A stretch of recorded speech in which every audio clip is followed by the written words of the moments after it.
Hello and welcome to Market Mondays, where every week you'll get to discover a more in-depth insight of a feature vendor from the market, A Journey to Joy, located in Moline. To launch this very special series, we have no other than the curator, Katie Thompson, introducing you in great detail what the market, A Journey to Joy is all about. Without further delay, here's this week's feature.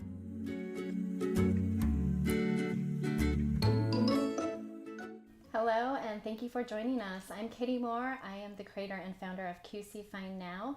And with us today, we have a very special guest. We have Katie Thompson. She's the curator of the market, A Journey to Joy, with us today. Thank you so much for joining us. Yeah, thanks for having me in. So the grand opening for the market was just last Saturday, and it was a huge hit, a huge success.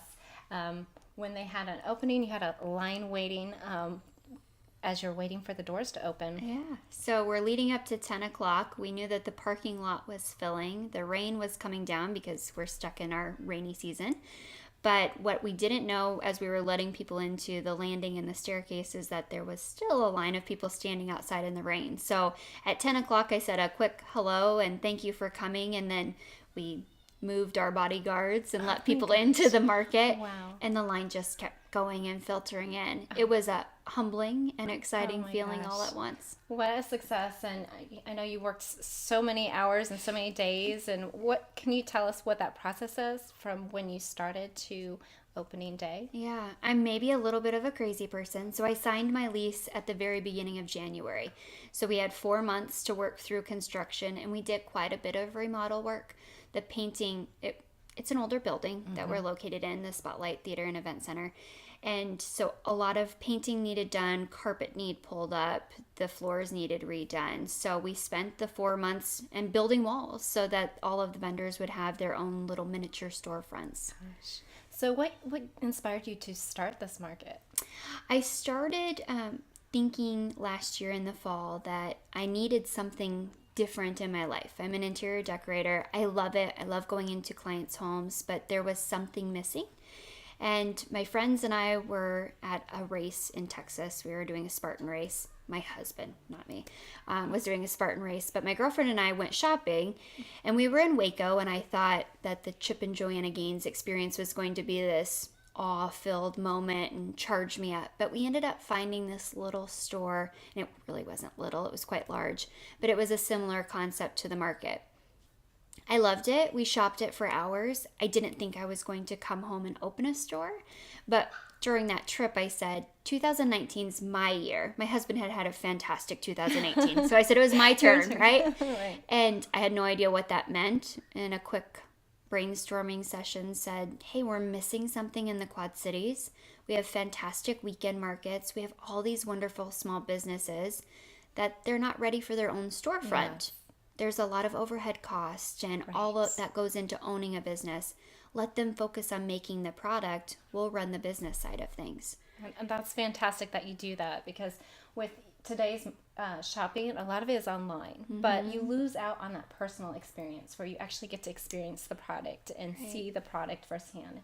And with your boutiques, you have an upper level that has a lot of the clothing line where people can actually try on the clothing and see if it fits. So even though we have Amazon and things like that to make that convenience, there's something just about being able to experience what you're shopping for, and you definitely have created that. And Thank you. I think that's wonderful. And you give that opportunity for these smaller businesses, like you said, that can't afford these smaller, the storefronts and that kind of thing. So you give that opportunity for all of these several businesses, not just one. So that's fantastic that you created that for the Quad Cities. What made you come up with the idea for your location? What about the location inspired you to place it there? Yeah, it's kind of a weird story. I just keep saying the building found me.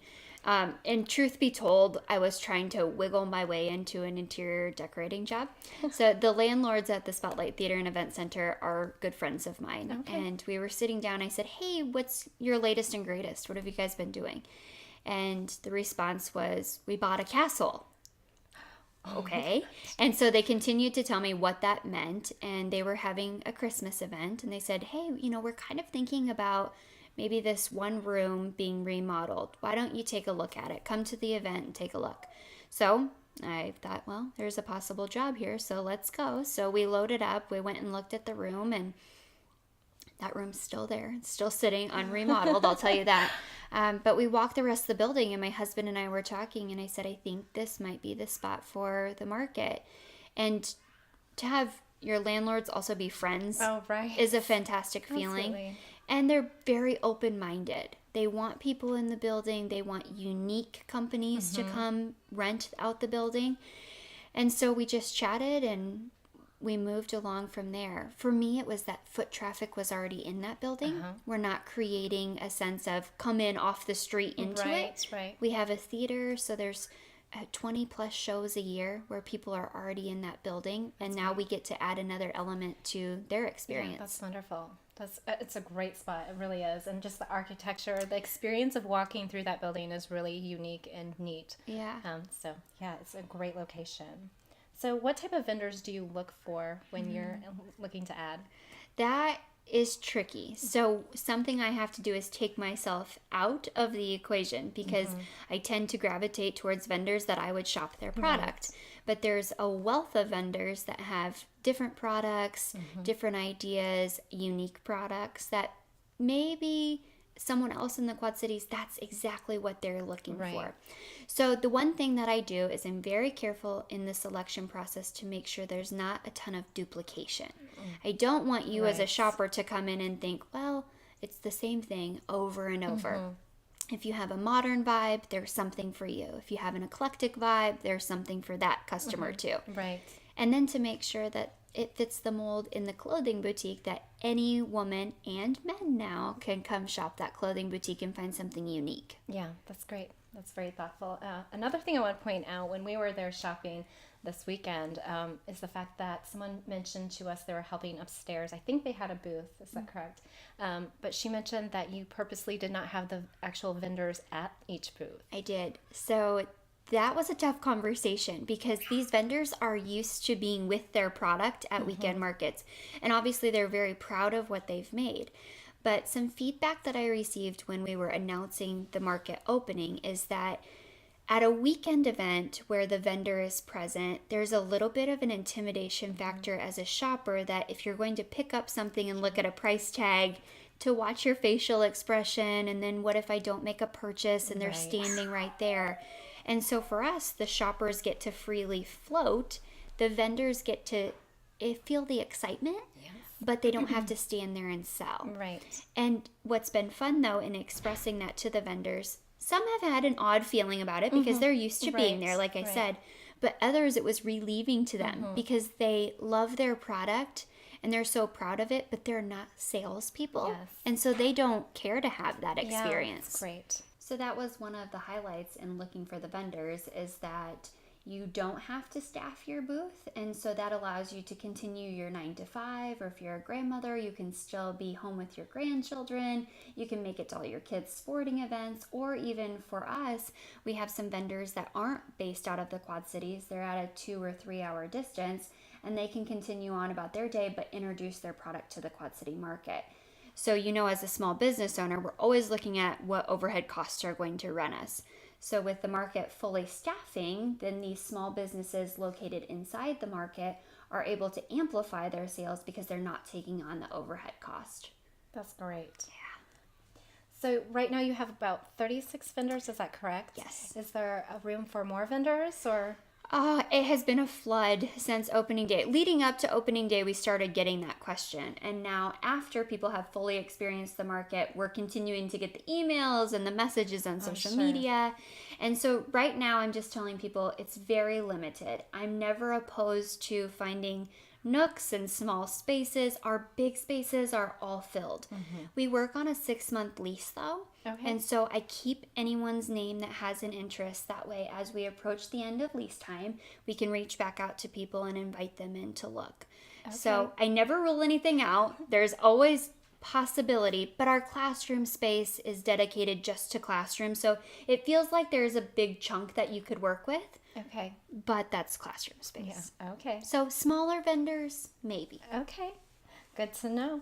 So what is the vendor process like? So if they were to actually have a storefront there, what does that look like for the vendor? Yeah, so that starts through me, and like we were talking about earlier, making sure there's not a lot of duplication in the product. And so I invite the vendors to bring their product in. That way I can test, feel. I do check for quality because it's important to me that Absolutely. as much as I love all the vendors, as I'm bringing customers in, I want you to get the best product there is available.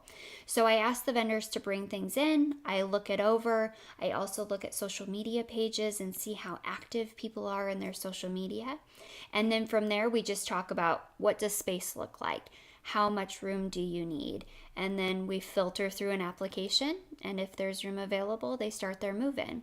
We give everyone the basics: floor, walls, lights. Okay. The staff, of course, is there too. And then you get to take that and transform it into your own storefront. Okay, that's great. That's wonderful. So what are some future plans for the market?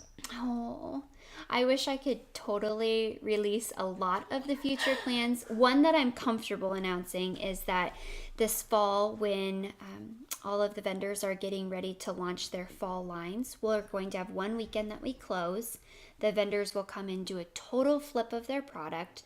And on that Sunday, it's September 22nd, we're going to have a body positivity fashion show. Oh. So all of our clothing vendors are going to put their product on display with models of all shapes and sizes.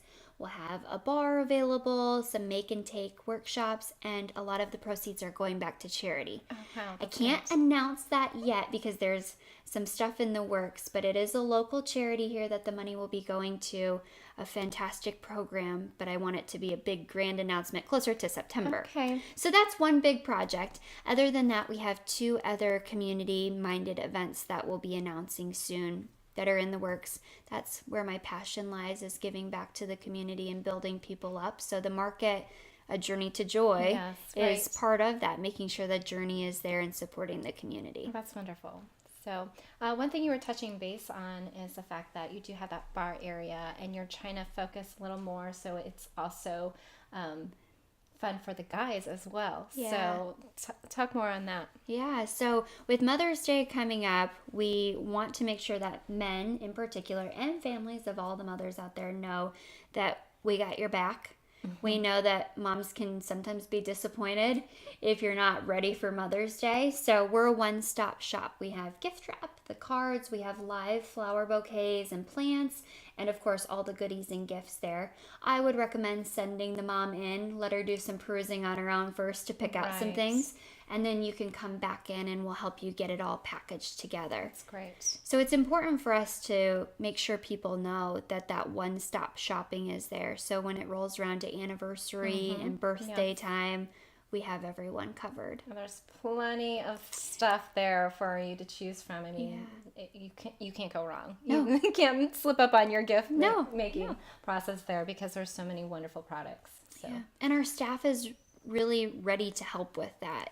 So we have a couple staff people that are really interested in gift basket making. So they'll walk the store with you and help you put together the perfect gift for the woman in your life. Awesome. And we have stuff for men too. That's great.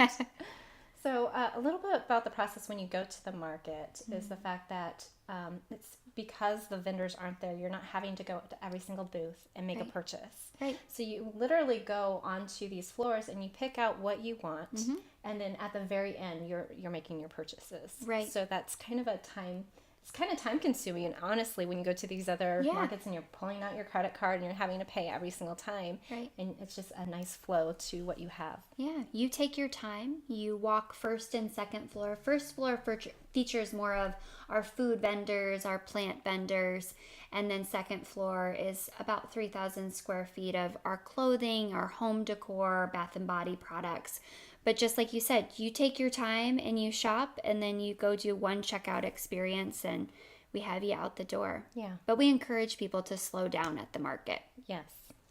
You definitely can do that with how you have it set up and everything. It's a great experience. And it's a great experience for the entire family. It's not just for the adults. You can definitely bring your kids there and that. So it's a great experience overall. Yeah. So. And we have things geared towards kids too. Yes. They usually like the cookies. That's their favorite spot. Right, absolutely. And well, you have Whoa Pizza, so our kids, Yes. Gobbled up the pizza there too. Yeah, So fantastic pizza. Right. So far, what has been your favorite experience about this whole process of putting this together? Oh, that's really tough. Favorites are hard to pick. The people have probably been the best part. Construction was exciting, but it got old really quick. It was time consuming and tiring. But being able to meet people, their stories of why they're at the market, what they're shopping for, and the vendor stories themselves about how they started their business, what it means to them, and what it's providing to their families. I could sit, I feel like, for hours and just talk to people about where their story's coming from and where they're trying to go. You asked me my future goals, and theirs are even more fun to listen to. That's great. So one thing that a lot of people may not know is the fact that the accessibility of the building. So it's set up for people that are handicapped or even with a stroller. We had a stroller, so we were still able to utilize the space and get through to where we needed to go. You can. So I think people are intimidated because the building opened in the 1930s, and was it even handicap accessible at that point? But we do have a covered entrance. That's the handicap entrance. I encourage all strollers to go through there. That way you avoid all the stairs, any crutches or wheelchairs, and that leads you right down to a ramp to the elevator. And the elevator you can take to all of the different floors. There is one little subsection, and we've put a ramp in there so that the whole building is easy to navigate. For one, you can find your way easily, right. But two, that if you have any restrictions to mobility, that you can still get through the building just fine. And I think I actually caught you guys on your way in, pulling your stroller up a set of stairs, led you to the elevator. Right, yes. That was after the fact, but it was fine. It all works out. So as far as this whole process, you spoke about what was your favorite part. What was the hardest part of putting this together? The hardest part, time management.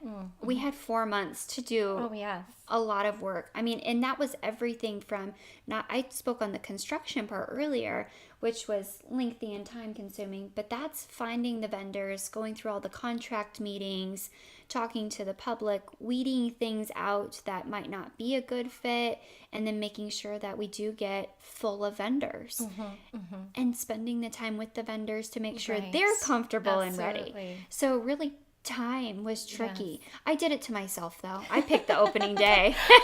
So no one else had that on the calendar but me. So how did you go about finding some of your vendors? I mean, right now it's obviously not an issue, but before you even open, how did you go about finding them? Modestly at first, I reached out to people that I've shopped their product and that I knew I loved and I have in my home myself. And I started with them. And that way, if someone said no, it wasn't as stinging because it was quietly done. And so that led to me realizing there truly was an interest in this type of venue. And from there, I opened up to the public and held community meetings. And that led to several vendors coming in and saying, yes, I want to be a part of this. And that's when something fun really started to happen, because the community meetings were exciting. And I met a lot of new people that I hadn't yet been introduced to. And then they started introducing me to even more people that they've either worked shows with or they work with in some capacity. And so they started rolling in too. Okay, that's great. So what are the hours that you are currently, the days and hours that you're currently open? Yeah, thanks for asking that. It's important for people to know that we are a year-round market. We've gotten that question a lot. Are you on the weekends only? Right. Is this a one-time event? Nope, we're a regular storefront. So we are closed on Mondays and Tuesdays. Wednesday through Friday, we're open from 10 until 6 p.m. Saturdays 10 until 5 p.m. and Sundays we're open noon to 4. Okay. So we tried to make sure that if you're a 9 to 5er, you can still get in there. That's great. We're there on the lunch break too, and then weekends as well. Yeah, and you had mentioned, I saw one of your videos, how great that would be as a lunch experience if you're just wanting to pop in and get a quick lunch on your lunch break, and you can still do some shopping, and it's just a great experience. Yep. So great excuse to be able to have your lunch and go shopping at the same time. Exactly. So what other ways can people connect with you? Our two primary forms of communication right now are Facebook and Instagram.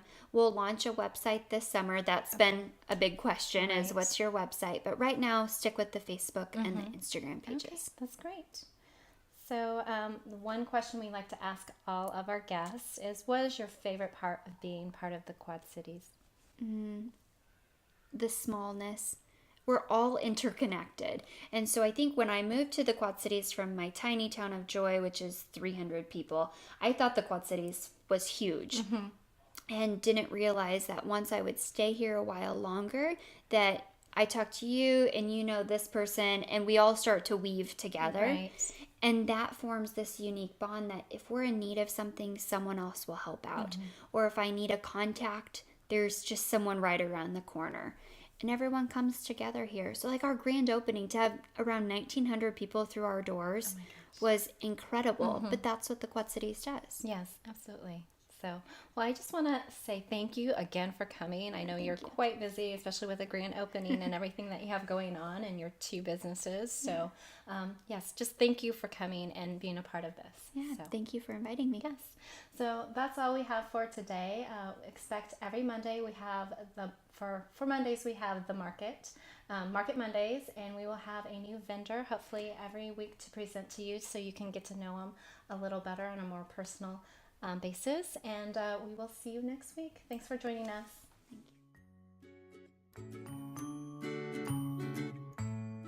That's all for this week's Market Monday. If you'd like to, let us know your favorite vendors or ones that you would like to know more about. We'll be working hard to bring more of them in the upcoming weeks ahead. Until next time, thank you for supporting local.